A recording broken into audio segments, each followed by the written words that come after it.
Teamwork is the foundation of civilization. Without it, there'd be no government, there'd be no medicine, there'd be, well, not much at all. And while a large part of a team's effectiveness lies in their ability to collaborate and better think through choices, it's also due to their increased willingness to explore new avenues. But what exactly makes teams tick? What factors into their decisions to innovate, or rather not to?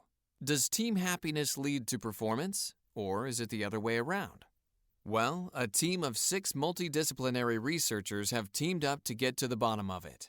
By examining the conditions under which a team decides to explore, take a new route, or exploit, stick with the familiar, they've gained fascinating insight into how the human brain operates in team settings.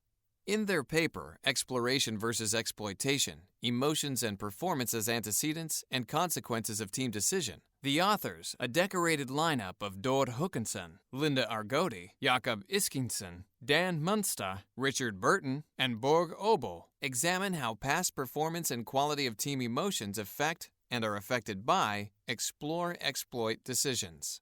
With a solid sample size of 153 university students, 78 males and 75 females split into same-gender groups of 3, and a unique double layer of data verification consisting of self-report data and electrodes transmitting psychophysiological info, the researchers covered every base.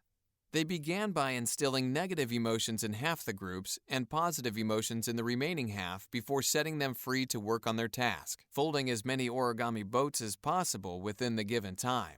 After 3 short rounds of assembly, they were shown a video of a new folding technique, one they were told was developed by R&D. It was the tense moments following the viewing that represented the climax of the study's research. Teams debated over whether or not to adopt the new technique or keep steady with their own, and a number of factors were weighed before choices were finally made. Then they returned to the task at hand for 2 final rounds of assembly, their emotions measured during and after. The conclusions of the experiment, drawn by the paper's authors, point to a direct correlation between a lack of success and the likelihood to explore. When teams succeeded, they saw little upside in innovation. And while there was also a marginal effect of positive emotions on teams' decisions to adopt, it was teams that had initially experienced a burning platform and then succeeded with the new routine who reported increased positive emotions in the end.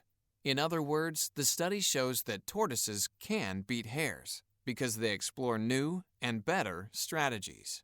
By doing so, tortoises not only win the performance race, but become happier than the hares in the process. But there's far more to uncover. Read for yourself today.